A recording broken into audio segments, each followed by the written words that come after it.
Hello there guys, welcome back to Younes Talks Football, welcome back to a brand new video. I hope all of you are doing well today. We're going to dive into the latest, what has happened today, what is going on. Well, it's the same old, if I'm going to be completely honest. And it, like I always say, it just looks like Chelsea Football Club are doubling down on their strategy and the way they want to take the club and in what direction. So we're going to come to that very shortly. There's also maybe one or two things outside of Chelsea towards the end, which you will find very, very interesting, especially one, because one is about Strasburg. But we're going to start off with a little bit of confusion that was taking part today, right? And that confusion was on the basis of Ben Chilwell. And apparently he's being assessed, he's injured, he's gone, he's not going to be playing for a while. Well, let me show you exactly what had happened. Let's get into the first report that came out, and then we're going to clarify it. Here's the latest, or what was the latest, from Simon Johnson. Ben Chilwell has suffered another injury setback and is going to see a specialist about his knee problem. That might be the case, right? But it didn't stop Ben Chilwell from training today. He's training. He's part of the England squad. Gareth Southgate has called up his England squad to face Belgium and Brazil. If I'm not mistaken, those are the two games that England will be playing. Ben Chilwell has been called up to the England squad. Southgate then confirmed that Ben Chilwell has trained today, and then Chelsea released pictures showing Chilwell training. So Chilwell's training. He's definitely going to be in contention for the FA Cup game on Sunday then, and Chelsea versus Leicester, which the preview for will be out on Saturday. So make sure you guys are there for that, and we're going to get into what I think is going to happen against Leicester. So that's that. Just to clarify that, anyone that was concerned about Chilwell and his knee and whatnot, well, it looks like he's okay for now. But does he need to see a specialist at this point? I would advise it. Anyway, I'd advise a lot of things when it comes to our medical department. But anyway, let's move into what has been going on at Chelsea as a whole today. And Nizar Kinsella, here's the latest. Chelsea want to sign Lille sensation Leny Yoro to replace Thiago Silva. You see, at face value, right, this isn't a bad player, but I'm tired, guys. I'm tired, man. I'm tired. I'm not tired to the sense I'm going to stop speaking about this, but I'm exhausted at seeing this all the time. Like, we're going to replace Thiago Silva, who's 39 years old, right? He's our most experienced player that we have at the club, who is now facing circumstances, and we're not seeing him, and I wonder why. But he is going to be leaving at the end of the season. This club is screaming for experience. So what are we going to do? The next 18-year-old gem from France. Yeah, brilliant. My problem isn't actually going out and getting young players. That's not even the problem. Like I said, Leny Yoro, for his age and the way that he plays, is decent. Looks decent. But can I please put it into people's heads? He's 18. He's 18. He's 18, right? How can I cement this, man?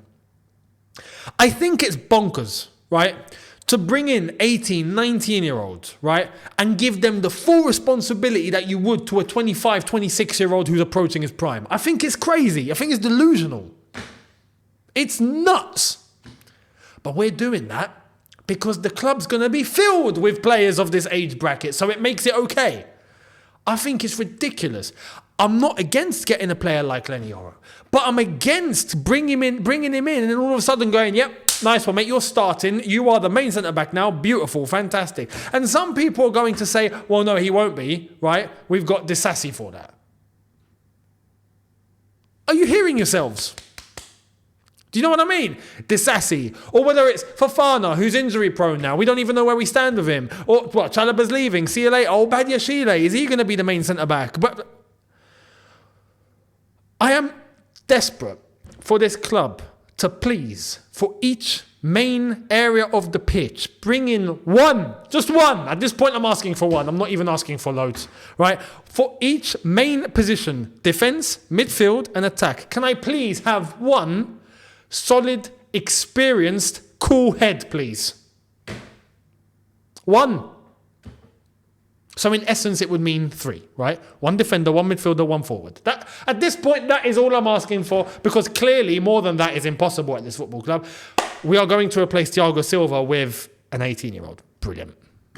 Brilliant. But we're not done there. We're not done. Here's more.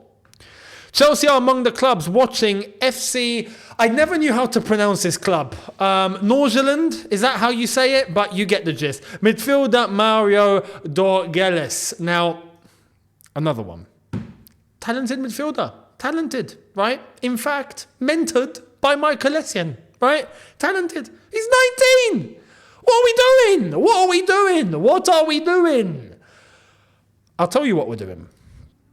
Here's what we're doing. Todd Bowley and Beladik Barley want to recruit 2 or 3 of the world's best players under the age of 23 for every position.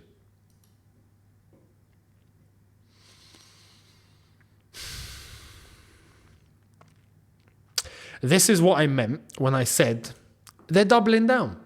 They're doubling down. They think this is okay. They think this is fine. Yeah, it's fine. Don't worry about a thing. Because every little thing is going to be all right. They are literally taking that song for granted at this point. They've taken that song and they've embraced it fully. Yeah, everything's fine. What are you panicking about? Relax, it's fine. We're going to get every single of the world's best talent under the age of 23 for every position. And we will be okay. You know what I think it is? I think it's delusional. I think it's absolutely delusional. At this point, I honestly think these guys have no idea what they're doing. On a footballing level. On a business level, you best believe they know exactly what they're doing. I keep cementing this home. Some people are actually going to say, well, why? What benefit does this actually have? Well, I'll tell you what benefit it has. Down the line, the young players that actually blossom, that actually turn into something like we are starting to see now, I believe, in a Cole Palmer, in a Malo Gusto, right? Those players, it's not going to be everyone. This is the misconception. So there's a lot of people that think, oh, everyone's going to all of a sudden grow and then we're going to be this massive powerhouse and this massive, unbelievable, super developed, ultra developed, extraterrestrial developed team, right? All under the age of 25 at this point, that are absolute world beaters. It's never happened. It never will. It's never happened. It never will. You're not going to have everyone that makes it at that level at the same time. It's impossible. You might get a couple of gems. Those couple of gems are going to generate the interest of other clubs. And when they come in and put money on the table, that's when this ownership are going to go, oh, Cole Palmer for 110 million? Sold. Malo Gusto for 95 million? Make it 100. 100 deal. Fantastic. Nice one. There we are. And then, oh, don't worry. We've got the next 19-year-old that's coming through on the timing belt. Don't worry. When he's 23, we're going to sell him for 120 million. That's the way of their thinking. That's why I honestly believe that they're not delusional in this, in executing the plan that they have in their heads. But they're delusional if they think this is going to work long term. Now I'm actually in a point where I honestly think, right, unless we actually just become Brighton. You see the same way Brighton are mid-table and they just bring up talents and then those talents get sold and then that's it. It's fine. They wait for the next batch. And then that's where they operate. They operate in that bracket and they're cool with it. Unless we actually became that, this methodology is applicable. But we're not having it. This is where you lose the entire fan base because we're not Brighton. And this is where I honestly want people to realize this is where we're heading. Now, if they honestly think that this is best for them on a footballing level, I want to stress this now, forget business. If they think this is going to work on a footballing level, that we're going to get all the best young talents and they're all going to come in and in 4 years' time, we're going to win the quadruple. You're delusional. Delusional. Never happened, never will, like I've said. Never happened, never will. A few of them will, but I can't stress the importance of having experienced, established, not even just experience for the sake of experience, because you can get young, experienced players, but we're not even going for those. Young players that have made it to a certain level at a certain age, and it's impressive, and you go in for those players and it's like, yo, okay, they're out of a certain level, they know what they're doing, cool. We're not even doing that. But young players to develop need those established players next to them. If not, no one is setting the level. But, and I'm going to say it now, I'm going to retreat from analysing or over-analysing Pochettino from now on. After seeing this now, the levels and the execution within the football club is the problem. Problem numero un, as they would say in Strasburg. The first issue is the management within the club. Forget Poch. Because from head to toe, this model, this structure, this strategy is what's causing what we're seeing now in terms of what we're doing here. And Pochettino is a byproduct of that. Any manager we get is a byproduct of that. Because best believe, we saw what Atletico Madrid done yesterday against Inter Milan, didn't we? You saw Diego Simeone. I saw the timeline absolutely filled with people going, man, how good would it be to have a Simeone as our manager? Yes, it would be flipping amazing. But the club are not going to go for a Diego Simeone. They're not going to go for that sort of caliber of manager. I don't think Simeone is even realistic. If I'm being honest, he's on 30 million a year. He's not giving that up for, he's not giving that up for Chelsea, that's for sure. But that sort of caliber, that sort of mentality, that sort of attitude, that sort of execution, that sort of standard, that sort of level, they're not going to go anywhere near that. That's what needs to change. So, this is the direction we're going in. Crazy. Simon Phillips says something good. And I'm going to be honest, I agree with everything he says here. Check this out. I have no issue signing top young talents. As long as academy lads get chances to make it too. They won't, because pure profit. But anyway. But why you wouldn't look to balance that out slightly with proven and quality experience, there's such thing as bad experience, is very bizarre at the least. Summarize exactly what I've said. Basically. I don't get why they don't understand that. It's the perfect model for any top football club that wants to compete on a footballing level and a financial level. We've changed everything. We're changing everything. We are changing everything because the data says so. Unbelievable. Now, let's go more to the financial side, right? Jordan. We already know people are getting gassed and going, Jordan are going to do a partnership with us. Oh man, not only are we going to make money, but we're going to look good, right? Well, here's Lucas Bazek, who's given us a little bit more of a rundown in regards to this potential deal that might or might not happen. Here's the reality. Check this out. So, quoting, Chelsea are in deep talks with Nike's Jordan brand over a staggering £60 million per season long-term kit manufacturer deal, which then came out and was clarified by Lucas himself, saying that it's been suspended up until the end of the season because they want to see where Chelsea finish first. Well, let's get into it.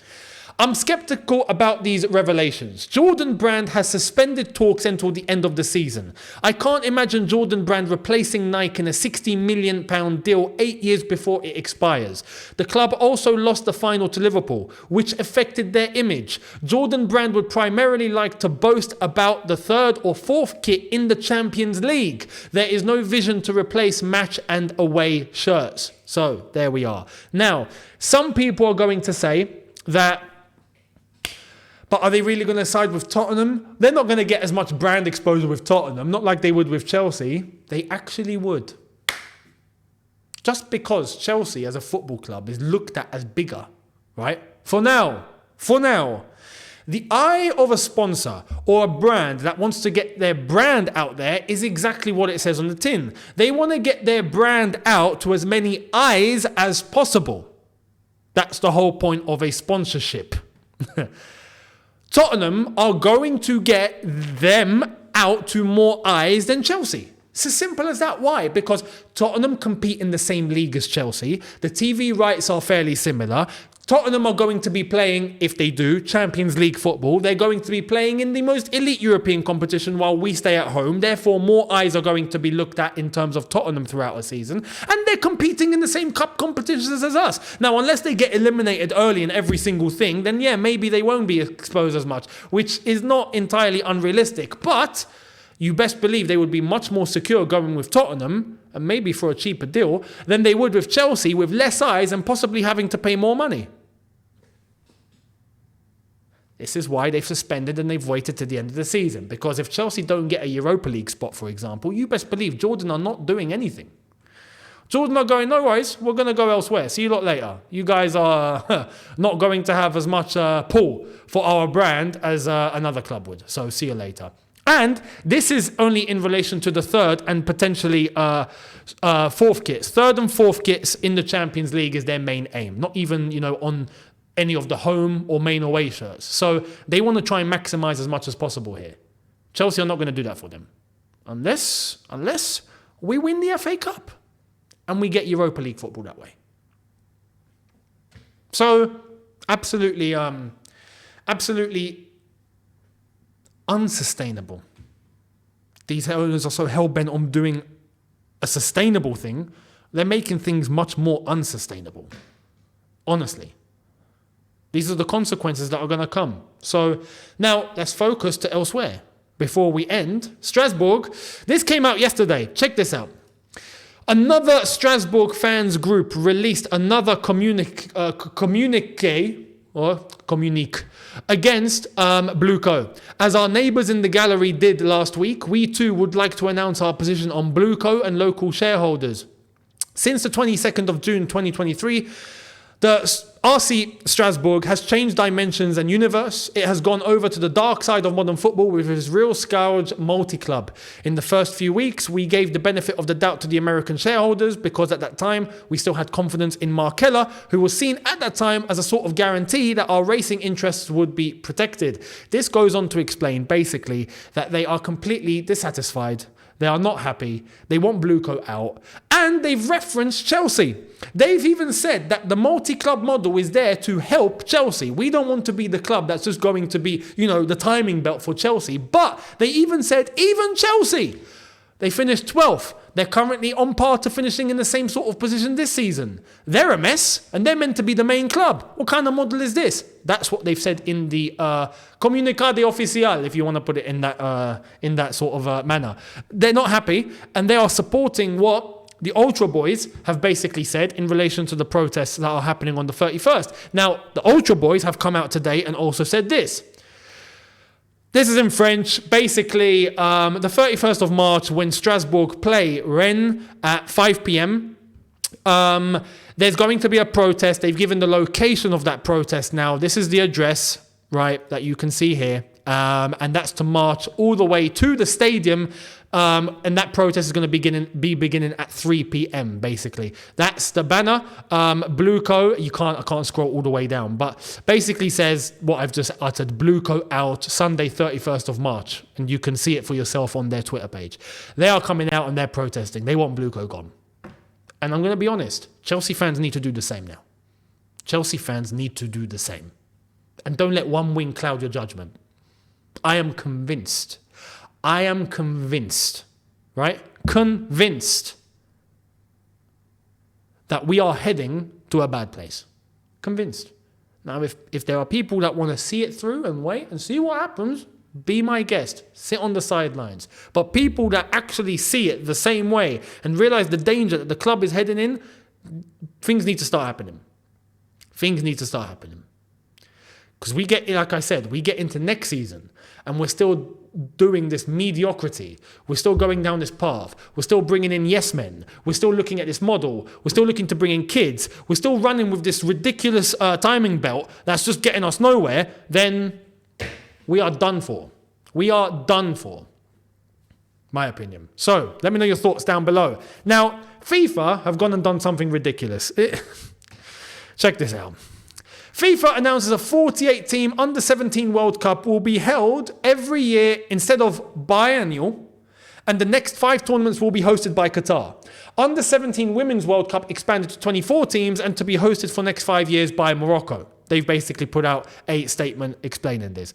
I think this is crazy. Every year, an Under-17 World Cup. Every year. You are killing these kids before they've even made it proper pro. Before they've even had a chance to play at the highest level, you're killing them off. An Under-17 World Cup every year. Now, personally, being hosted in Qatar every single year, I've not really got much fuss about that. I've seen some people being bothered about that. Look, we saw what Qatar did in terms of hosting the World Cup in and of itself. One of the best World Cups we've ever had. They've got the infrastructure, they've got everything in place, and you best believe they will do things to a completely organized manner. They will host like a host should host, right? No worries there. But I'm not talking about that. It could be hosted it could be hosted in Kenya, in Thailand, in Canada, in Alaska, for all I care. Under-17 World Cup hosted every year is ridiculous. And same goes for the Under-17 Women's World Cup that's going to be hosted every year too for the next 5 years. Insane. But it means more money. That's it. The footballing interests are being thrown out of the window left, right and centre. It's just absolutely ridiculous. Anyway, let me know your thoughts down below. And I will catch all of you tomorrow for a brand new one or a brand new 2. We will see what happens and I will go from there. So make sure you guys are here for that. And also, do not forget, on Saturday will be the preview for Chelsea versus Leicester. In that FA Cup, there's already been quotes by Jamie Vardy where he's not scared, apparently. He sees Chelsea as, just another side that, we can get past. I'm not surprised, but we'll get into the preview on Saturday, so make sure you guys are here. Hit the subscribe button and the notification bell. Check out the socials in the description, and I will catch all of you tomorrow. Have a good one, people. See you lot then. Take care, and peace.